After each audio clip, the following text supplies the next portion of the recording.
الحمد لله وكفى وسلام على عباده الذين اصطفى أما بعد فأعوذ بالله من الشيطان الرجيم بسم الله الرحمن الرحيم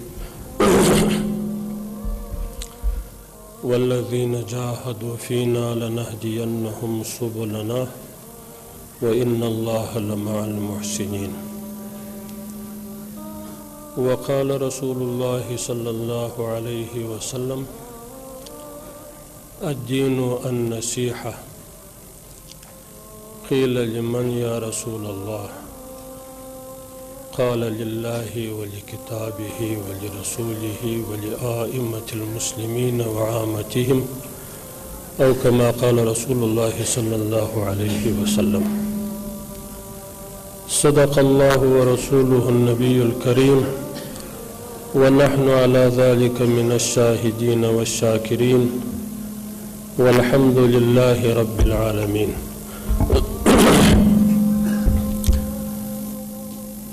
د دې جلسې او د دې غونډې قدرمن مشران حضرت شیخ صاحب او د هغه معاونان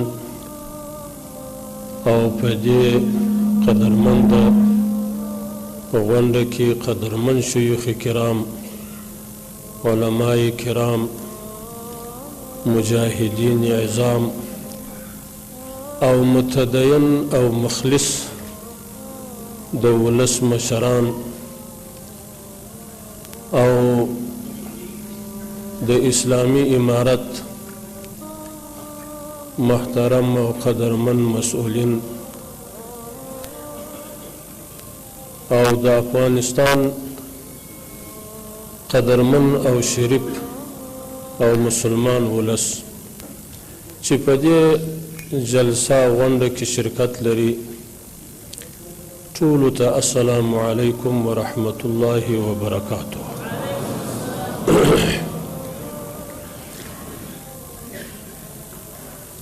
قدرمندو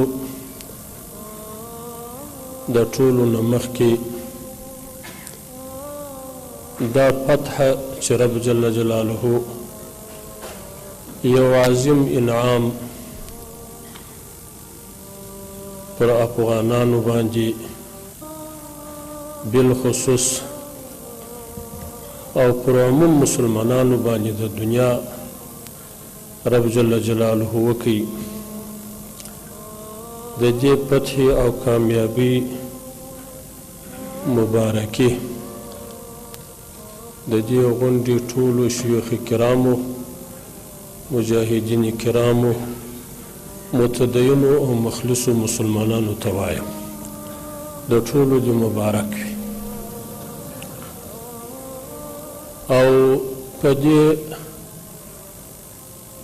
فتح کې چې چا قرباني ورکړي دي د جهاد په دوران کې د مجاهدینو او د ولس د شهیدانو د پاره دعا کوم چې رب جل جلاله دې جنت الفردوس ورکړي الله دې شهادتونه قبول کړي او د ټولو مجاهدینو او د افغانستان د مسلمانانو زخمونه او تکلیفونه دې رب جل جلاله په خپل حضور کې قبول کړي او د دې افغانستان د متدین ولس په دې شل کلن جهاد کې بې ساري قربانۍ چې د مجاهدینو سره اوږه په اوږه باندې جهاد پر مخ بوتي او کامیاب یې کوي ډېره شکریه ادا کوو رب جل جلاله دې قربانۍ قبول کړي او د کومو شهداو او د دې متدین ولس د شهیدانو چې یتیمان پاته دي د رب جل جلاله څخه د ښه کفالت غوښتنه کو پروردګار عالم دې ښه کفالت وکړي او الله جل جلاله دې اسلامي امارت او دغه ژوندیو پاته مجاهدینو او مخلصو مسلمانانو ته دا وس ورکړي او توفیق دې الله ورکړي چې د هغوی ښه پالنه وکړي او د دې غریبانو د دې کونډیانو د دې معلولینو چې په دې 100 کلن جهاد کې قسم قسم معلولیتونه یې په خپلو بدنو کې پیدا کړي دي رب جل جلاله دې ځینې قبول کړي الله دې موږ ته د دې د خدمت توفیق راکړي چې نور نو دا خدمت وکړو د دې د خدمت شکریا ادا کړو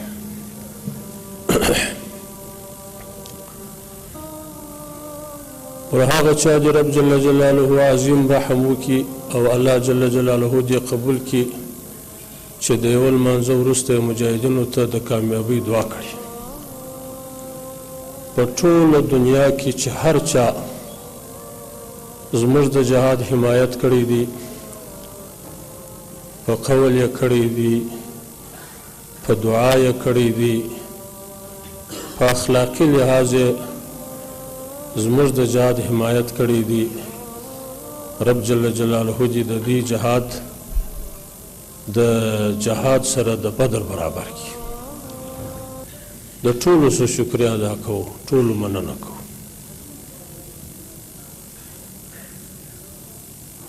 په دې وروستیو وختونو کې امنیت خو الله جل جلاله ښه امنیت راوستلی دی ټول په دې قایل دي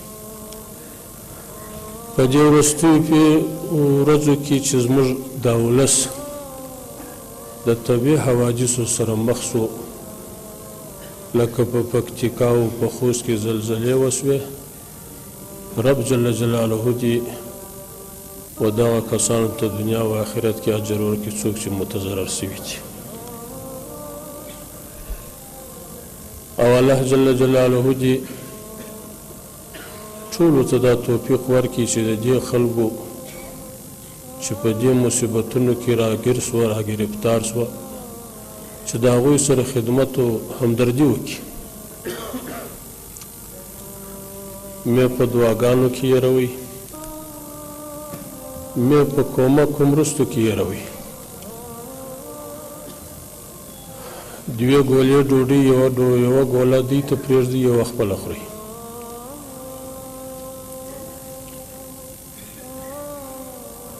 محترمو مسلمانانو ورونو علماء کرامو ډېرې ښې خبرې وکړې ښې توصیې وکړې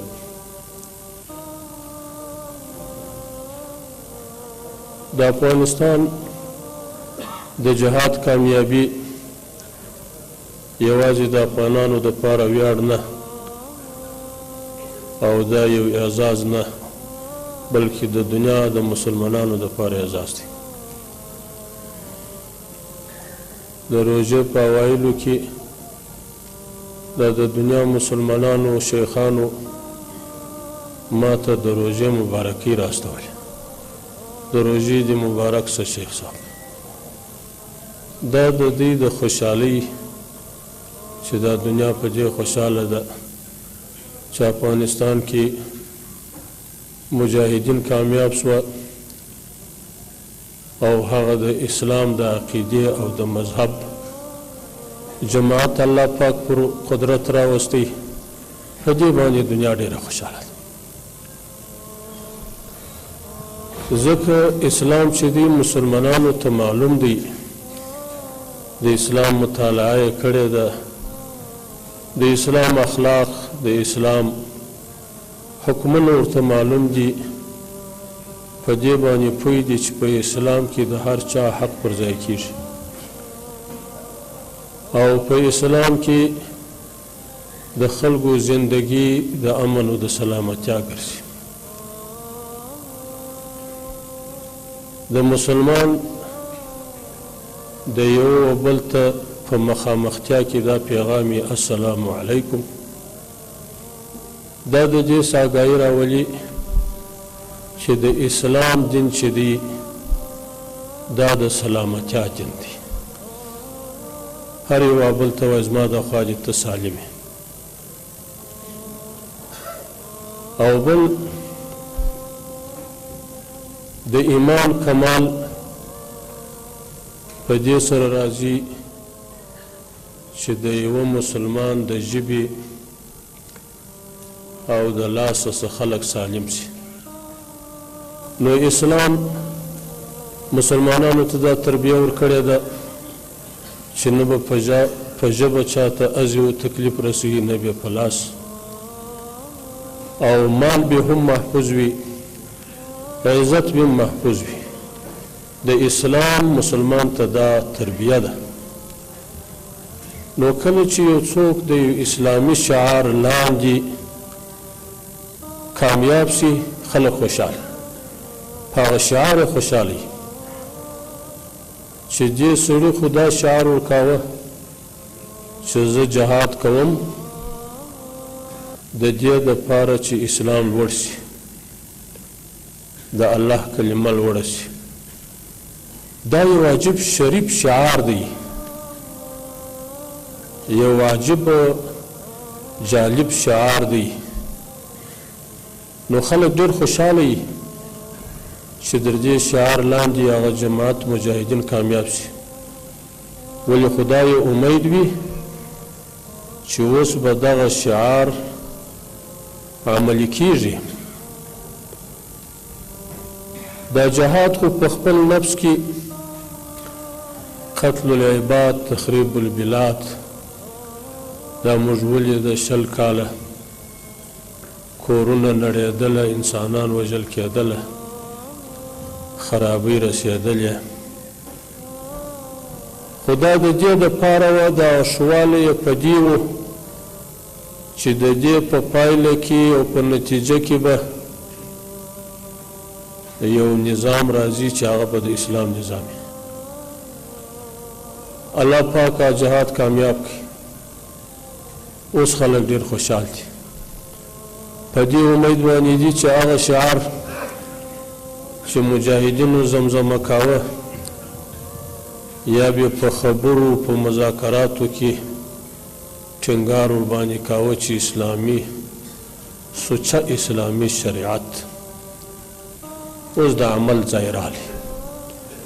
اوس ټول په دې تمه دي چې دا اسلام به نو څه وخت راځي دا شعار به کله عملي کیږي د دنیا د حکومتونو خو اوس سیاست داسې رواني چې کم جماعت په قدرت کې دا بل جماعت د هغه یو ضد تګلاره ونیسي خلک ورته رابولي کله چې ځان هغه اقتدار ته ورساوه نور هغه خپل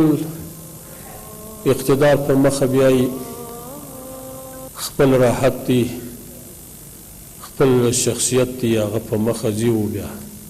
مسلمانانو غم ورسره نه وي نو مسلمانانو څه بیا غافل یو شی هم نه عملي کوي اوس دا خلک دې ته انتظار وي چې د جهاد په نتیجه کې چې هغه شعارونه ورکول کېدله د هغې اوس څه څرک لګېږي که نه اوس په عمل کې د هغې پلي کول او عملي کول د مسلمانانو ارزو ده هم د دنیا د مسلمانانو هم د افغانستان د مسلمانانو هم د هغو کسانو چې په دې جهاد کې بچیان شهیدان سوه کورونه یې خراب سوه هغه په دې تمه دي زما د زوی قدرمندې ویني او زما د معصوم زوی روح چې په دې لاره کې ولاړی او دا داسې قدرمنو چې رب جل جلاله ته دا وینه ډېره قدرمنده وه د دې الله جل جلاله قرآن پاک کې د عزت